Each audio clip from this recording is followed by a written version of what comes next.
Bonjour, bonjour tout le monde! Bienvenue à ce café virtuel avec Stéphanie, où est-ce que aujourd'hui on va jaser réseaux sociaux et calendrier éditorial. Tout simplement parce que c'est une question qu'on m'avait demandé d'ajouter dans mon plan de match. J'avais mentionné que le 28 février, j'irais avec les suggestions que vous me feriez. Et justement, donc la suggestion qui a été faite a été de pouvoir ajuster un sujet qui était de parler de réseaux sociaux. Souvent, les clients se demandent sur quels réseaux sociaux être présent, quoi mettre dessus, quand publier, etc. L'important, c'est pas la quantité, mais c'est vraiment la qualité des informations que vous allez partager. Tout simplement parce que c'est ça qui va fidéliser les clients, qui va venir renforcer votre notoriété et qui va faire que les gens sont intéressés à continuer à vous suivre. Et là, je parle de clients, mais ça peut être aussi de partenaires, ça peut être des membres de votre équipe, donc ça peut être des collaborateurs autres et même des gens qui veulent que vous fassiez partie d'un de leurs projets. Donc, ils vont aller vérifier votre présence sur les réseaux sociaux, ce que vous partagez, et savoir si vous partagez les mêmes valeurs, savoir si l'information que vous diffusez a été vérifiée, etc. Donc, ça, c'est super important. Et oui, il y a plusieurs réseaux sociaux, puis c'est pas tous les réseaux sociaux qui demandent la même énergie. Donc, et ça change. Donc, ça, c'est indéniable. Donc, on donne l'information, mais ça change. Donc, si on regarde, par exemple, TikTok, TikTok n'existait pas il y a quelques années. Donc, Facebook est là depuis 2008, LinkedIn est là aussi depuis plusieurs années, mais on a plein de nouveaux réseaux sociaux qui se sont ajoutés avec le temps. Mais chacun a un rythme à y avoir, chacun a une importance à y accorder, une certaine régularité, puis surtout une clientèle cible. Donc, si on regarde, par exemple, sur TikTok ou si vous commencez à utiliser ce réseau social-là, il faut être beaucoup pour que les gens vous suivent, puis il faut vraiment se commettre. Si on regarde, par exemple, Instagram, donc Instagram, vous devez publier régulièrement, mais les gens qui sont sur Instagram sont là pour un certain esthétisme de photo. Donc, vous devez avoir votre style à vous. C'est vraiment, on appelle le behind the scene. Donc, les gens qui vont sur Instagram et qui suivent des publications Instagram, c'est pour avoir ce qui se passe en arrière-scène. Donc, par exemple, vous sur le terrain, dans vos bureaux, vous êtes en train de préparer un projet, vous prenez des photos, etc. Donc, Instagram va beaucoup être utilisé pour ce type de clientèle-là. Donc, et Facebook, lui, lui va être utilisé pour le commun des mortels. Donc, c'est assez populaire comme réseau social. Donc, et Facebook, les gens vont l'utiliser autant pour leur vie personnelle que professionnelle. Par contre, ils vont l'utiliser surtout si vos services ont rapport à leur vie personnelle. Donc, et pour certains services particuliers, on peut parler de massothérapie, des services de comptabilité, etc. Donc, et pour Facebook, à ce moment-là, c'est important d'être régulier aussi, mais c'est un réseau social que si vous publiez 3 fois par semaine, vous vous aidez déjà dans les algorithmes à garder un certain niveau. Puis le but, c'est d'être régulier dans vos publications. Donc, toujours publier les mêmes journées à la même heure. Donc, à ce moment-là, c'est de regarder vos statistiques, à savoir quand est-ce que vos gens sont en ligne et savoir quand vous devez publier. Et si on parle à ce moment-là d'un autre réseau social qui est par exemple LinkedIn, donc LinkedIn, lui, c'est vraiment un réseau social pour professionnels. Vous ne commencez pas à raconter votre vie personnelle là-dessus. Vous ne commencez pas à faire vos blagues du vendredi sur LinkedIn. Donc, vous ne commencez pas à partager vos recettes sur LinkedIn. Vous ne faites juste pas ça. Donc, LinkedIn, c'est vraiment un réseau social pour professionnels. Et lui, c'est pareil, donc il faut être régulier. Et LinkedIn, lui, va venir plus vous octroyer des privilèges, justement, si vous êtes régulier, que votre contenu est réfléchi. Par exemple, vous avez différentes options, comme nous, on utilise d'ailleurs depuis quelques temps avec LinkedIn. Si vous êtes régulier, que vous avez un auditoire qui vous suit, qui est fidèle, etc., c'est possible de venir débloquer certains paramètres, comme par exemple un paramétrage d'infolettre. Donc, c'est possible de venir faire ça avec LinkedIn.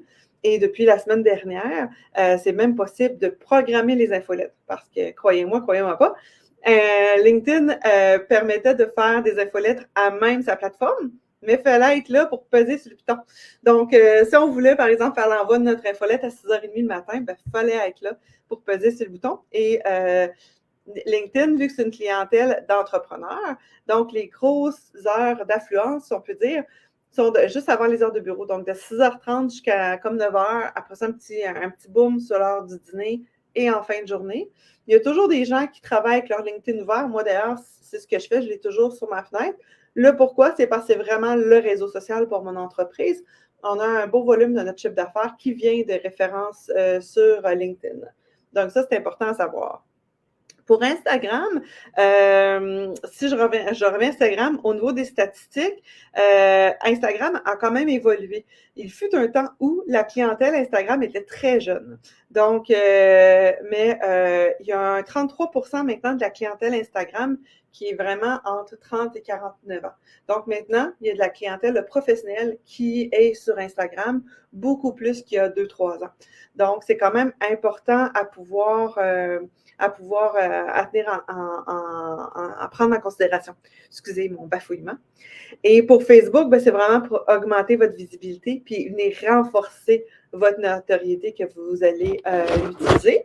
Les autres réseaux sociaux à considérer, vous avez par exemple, moi j'adore Google My Business. Le pourquoi, c'est qu'on est en web. Et Google My Business, selon moi, c'est le meilleur ami d'un site web. Donc, en étant régulier sur Google My Business, en publiant au moins une fois par semaine, en venant changer vos photos, ajuster vos services, etc., vous venez vous aider dans votre référencement naturel. Google voit que vous publiez fréquemment et ça vous aide les gens à vous trouver justement dans l'engin de recherche aussi. Donc, si vous, par exemple, vous avez un blog, vous avez des publications qui sont propres à vous. Ne commencez pas à les publier, par exemple, sur Google My Business, un article que vous partagez sur votre page Facebook, puis vous le partagez aussi sur Google My Business, mais qui vient d'une tierce entreprise. On ne fait pas ça. Ce qu'on va partager sur Google My Business, c'est par exemple vos propres articles de blog, vos propres visuels, vos propres publications et juste être régulier aussi. Donc, il y a différents outils qui existent pour venir publier sur les réseaux sociaux. Moi, celui qu'on aime d'amour chez nous s'appelle Pobbler. Donc, je vous le mets dans le chat. Pobbler, c'est un outil, il y a une version qui est gratuite. Il vous permet d'avoir jusqu'à 3 réseaux sociaux gratuitement. Et dans les réseaux sociaux, justement, c'est un des rares. Donc, je connais 2-3 outils sur le web qui a Google My Business dans les choix. Donc, lui, il a Google My Business. Donc, vous avez plein de choix. Vous pouvez même programmer vos articles sur votre site. Par exemple, si vous avez un site WordPress, vous pouvez le rentrer sur Pobbler puis le publier sur votre site. Vous pouvez aussi publier sur YouTube. Donc, vous avez vos vidéos, vous pouvez les publier pour les mettre sur votre YouTube à même Pobbler. Fait que ça, c'est génial. Si vous prenez la version payante de Pobbler, c'est encore plus génial. Parce que là, à ce moment-là, vous allez avoir les statistiques par réseau social. Vous allez savoir quand est-ce que vos gens sont en ligne, qu'est-ce qui est le plus populaire, qu'est-ce que les gens aiment. Vous allez pouvoir programmer illimité, donc vraiment vos publications. Et vous pouvez toujours avoir un calendrier de ce qui a été publié. Donc, vous pouvez le voir sous forme de rapport ou sous forme de calendrier, ce qui est planifié. Vous pouvez vous faire des brouillons. Donc, ça, c'est super utile. Vous pouvez préenregistrer vos hashtags. Vous pouvez préenregistrer vos hashtags, vous pouvez mettre votre image à marque, vous pouvez vous préparer un petit watermark sur certaines de vos images si vous ne voulez pas que les gens les utilisent, limite. Donc, les possibilités sont infinies. Donc, ça peut être très intéressant. Un autre réseau social qui peut être intéressant, ça, c'est propre pour certains de nos clients. Je donne un exemple, ça va être propre pour nos clients qui ont un blog de recettes, pour des clients qui donnent des astuces, par exemple, qui entraînent des chiens. On en a quelques-uns. On a des profs de yoga, on a des kinésio-thérapeutes chez nous, etc. Donc, ça peut être intéressant comme réseau social, Pinterest, pour, par exemple, donner des astuces, faire des listes de trucs. À ce moment-là, vous les partagez sur Pinterest. Les gens, en faisant la recherche, ils vont retrouver l'information qu'ils veulent et à ce moment-là, ça fait circuler un nouveau feuillet. Ce qui est super important en tout temps, c'est d'avoir toujours votre logo sur vos visuels. Donc, quand vous partagez quelque chose propre à vous, de toujours avoir votre logo pour venir toujours déposer votre image de marque. Comme ça, quand les gens réutilisent l'image, vous avez toujours votre trace à vous qui est dessus. Même pour vos articles de blog. Donc, nous, par exemple, chez WebDev, Dans notre article de blog, bien entendu, il y a un visuel qui est là, mais sur l'image du lien, donc lorsqu'on partage un lien sur les réseaux sociaux, c'est ce visuel-là, mais un petit peu jazzé. Donc, à ce moment-là, avec notre image de marque dessus, avec le logo de notre entreprise. Donc, c'est vraiment l'image qui est transposée avec notre image de marque pour quand ça se partage. Les gens, d'un, reconnaissent le visuel. Donc, on vient mettre notre trace. Donc, les gens vont, ah, OK, c'est WDI. Inconsciemment parlant, ils vont se rendre compte que c'est ça. Et donc, ça permet aux gens, justement, s'ils le réutilisent, de pouvoir justement, faire circuler notre image, mais pas nécessairement l'utiliser sur le site web, parce que là, ça devient intense pas mal. Donc, si vos photos sur votre site web, en plus, ont votre logo et tout, c'est un peu exagéré déjà que vous avez, c'est sur votre site web. Donc, c'est ce qu'on conseille vraiment de travailler avec deux visuels si vous travaillez avec des pages ou des articles de blog provenant de votre site. Et si vous travaillez avec YouTube, il faut aller voir sur notre propre chaîne. Depuis que j'ai commencé les cafés virtuels, c'est encore plus présent. Donc, d'avoir des vignettes, d'avoir une certaine uniformité ou un certain style dans vos vignettes qui est toujours propre à vous pour que les gens puissent retracer rapidement l'information. Donc, par exemple, nous, les vignettes sont semblables. Ce qu'on met, c'est vraiment la date du café virtuel avec, par exemple, le sujet. Donc, les gens, quand ils vont aller chercher, ils peuvent, à ce moment-là, rapidement du regard, voir quel sujet les intéressait. Puis ça évite justement de faire avec les miniatures, parce que sinon, YouTube vous sort une miniature, il vous fait quelques suggestions, mais des fois, vous risquez d'avoir une miniature où est-ce que vous avez une bête pas mal bizarre ou des yeux trop ouverts, la bouche ouverte, la bouche tout croche en plein milieu d'une expression. Donc, ça va éviter que la vidéo se partage avec un visuel que vous appréciez plus ou moins. Donc, ça, c'est pour YouTube pour venir tracer votre marque. Donc, je vais vous partager dans le chat notre outil de calendrier virtuel. Donc, c'est certain que c'est pour venir vous inspirer, donc pour venir vous aider à venir faire votre place sur les réseaux sociaux. Donc, ça vous donne, bien entendu, a priori, ce qu'on vous demande de faire, c'est de vérifier, de venir inscrire vos objectifs. C'est quoi votre but d'être sur les réseaux sociaux? Pourquoi? Donc, de venir établir votre but, de venir établir c'est qui votre clientèle cible. Donc, c'est bon quand vous faites des réseaux sociaux de savoir à qui vous parlez. Donc, votre clientèle est sur quel réseau social? Vous vous posez la question de savoir quel réseau social vous allez exploiter. Vous ne vous lancez pas partout en même temps. Vous choisissez un réseau social, puis quand vous le rockez, vous passez à un deuxième. Et quand on parle de persona, ben, on peut avoir je donne un exemple. Nous, on en a un dans notre cahier, justement. Donc, on appelle ça un persona ou certains vont employer le mot avatar. Donc, par exemple, on peut avoir un personnage qui s'appelle Grégoire, 30 ans, c'est un célibataire, il est avocat, il est amateur de plein air et de théâtre. Donc, lui, on va se demander quel réseau social il va utiliser, c'est quoi ses passe-temps, qu'est-ce qui l'intéresse, etc. Donc, vous venez détailler votre personnage à ce niveau-là. Donc, vaut mieux en mettre plus que moins. Savoir si vous y parlez en dessus, si vous y parlez en vous, etc. Ça vient aussi venir doser comment vous allez écrire vos différents textes pour vos réseaux sociaux. Puis, c'est faux de dire que vous allez avoir un persona par entreprise. Donc, habituellement, là, c'est pas rare d'en avoir 3, 4 par entreprise, dépendant des services que vous offrez puis à qui vous vous adressez. Le pire que vous puissiez faire, c'est de dire que vous êtes bon pour tout le monde. Donc, à ce moment-là, vous parlez à personne en même temps. Donc, ça vient vous nuire grandement. Donc, en venant établir un persona, vous savez à qui vous allez vous adresser. Puis, dans notre outil, justement, on vous mentionne quels réseaux sociaux, depuis quand qui existent, pourquoi qui a été créé, quelle clientèle qu'on vise avec ce réseau social-là. Et vous avez aussi, des fois, c'est juste pour vous aider. On vient venir vous sortir des thèmes. Des fois, juste en prenant le temps de vous asseoir, d'établir un thème pour votre entreprise. OK. Moi, en mars, le thème que je vais exploiter, c'est le thème X. Donc là, de soi, vous allez avoir des faits vécus, vous allez avoir des idées de gens à inviter, des témoignages à aller chercher, un article de blog à créer, limite. Donc, à ce moment-là, ça vient vous faire une tête. Donc, fait que vous pouvez écrire votre thème justement sur 12 mois. On vous donne aussi plein d'idées, à savoir des suggestions tout simplement. Des fois, c'est des petites suggestions pour des fêtes le fun. Donc, tout dépendant aussi comment vous voyez ça avec votre entreprise, mais des fois, ça peut être juste des fêtes comiques. Vous venez partager, par exemple, la journée mondiale du bonheur qui va être le 20 mars. Donc, vous venez faire une publication là-dessus si ça se rattache à votre entreprise. Donc, vous pouvez venir utiliser les différentes journées spéciales qu'on va vous avoir suggérées dans le calendrier, voir si ça vous convient ou pas. Puis là, vous venez l'intégrer tout simplement dans ce qui vous est suggéré. Donc, le calendrier, vous l'avez, excusez-moi, c'est un calendrier sur 12 mois. Fait que vous mettez tout simplement le thème du mois et vous pouvez venir faire votre mois ici. On l'a en PDF éditable à l'écran. Vous pouvez l'imprimer si vous préférez avec papier. Vous avez plein de suggestions sur des types de publications.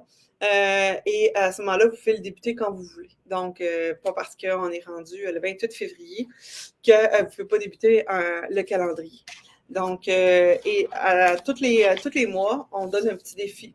Donc, un petit défi pour venir vous aider à propulser vos affaires. Puis ça peut être des défis bien standards, comme ça peut être des défis un petit peu plus demandants. Comme ici, donc, le défi du mois, c'est de vous arrêter à savoir à inviter des gens de votre réseau à venir aimer la page de votre entreprise en prenant le temps de réfléchir justement à qui vous invitez, puis pourquoi vous ne l'avez pas fait et pourquoi là, vous le faites, etc. Donc, et des fois, venir bonifier ça avec un petit message sur Messenger pour leur dire « Hey, je t'invite à venir aimer ma page, voici. » Un autre mot où est-ce qu'on suggère de venir, excusez-moi, un autre mot qu'on vous suggère à ce moment-là, de venir, par exemple, aller aimer la page de 3 de vos partenaires. Donc, ça peut être intéressant à faire. Alors, je vais vous mettre le lien tout simplement pour venir aller le télécharger et je vais vous mettre ça dans la journée d'aujourd'hui. Alors, et le fait de se lancer sur les réseaux sociaux, il ne faut pas voir ça comme étant trop gros. Le but, c'est lentement, mais sûrement. Ça ne donne rien de se lancer puis d'en faire vraiment tous les jours si pour vous, c'est un stress innommable. Ce qui est très populaire, c'est de faire des lives comme là. Donc, des fois, ça peut être difficile pour le moral parce que souvent, en direct, il va y avoir quelques personnes, puis merci beaucoup d'être là, mais plusieurs vont le voir en différé. Puis c'est là que c'est le fun, quand on va voir nos statistiques, de voir, par exemple, que ce matin-là, on parlait à 3, 4, 5 personnes, mais que voir à long terme, par exemple, le lendemain, finalement, j'ai 93 personnes qui ont écouté mon live, j'en ai 77 qui l'ont écouté jusqu'à la fin. Donc là, c'est gratifiant, c'est le fun. Donc, c'est le fun de voir notre avancement, mais pour ça, il faut voir nos statistiques, à savoir si on est sur la bonne ligne directrice. Et donc, les lives sont super intéressants, les vidéos sont super intéressants. Les gens aiment ça vous voir. Ils font affaire avec votre entreprise, ils font affaire avec vous pour l'humain qui est en arrière de l'entreprise. Donc, c'est important aussi d'avoir des photos aussi de votre équipe, de vous aussi. Et vous allez voir de toute façon quand vous allez partager des images, puis que là, c'est des images de votre équipe et de vous. Il y a tout de suite une interaction supplémentaire qui arrive. Fait que je vous suggère peut-être de voir avec certains photographes. Nous, on fait affaire, par exemple, avec Studio 20. Nicolas Lay, il est fantastique. Il peut vous faire, par exemple, un package de photos pour vos réseaux sociaux. Donc, ça peut être super intéressant. Donc, vous avez plusieurs photos dans différents contextes. Fait que vous l'utilisez au fur et à mesure que vous faites des publications. Donc, ça peut être intéressant à venir exploiter. Et si jamais vous voulez vous lancer en live, vous pouvez bien entendu. Si vous voulez des trucs, savoir quel outil utiliser, comment faire ça, etc., bien entendu, on est disponible pour vous. Alors, n'hésitez pas si vous avez des questions. J'espère que ça a aiguillé les personnes qui avaient demandé la capsule, à savoir quel réseau social absolument utiliser. Il n'y en a pas juste un, il y en a plusieurs. Ça dépend de ce que votre entreprise recherche. Ça dépend de ce que vous, des produits et services que vous offrez. Ça dépend où est située votre clientèle cible, etc. Donc, je vous souhaite une excellente journée et je vous mets tous les liens dans le chat dans la journée, donc le lien pour le calendrier éditorial à télécharger gratuitement. Et ensuite, je pourrais vous donner aussi le contact de Studio 20 si jamais vous avez un intérêt. Par contre, c'est un photographe dans la région de Québec. Je sais qu'on a des auditeurs d'un peu partout. Donc, juste à rentrer en contact avec lui. Donc, au plaisir!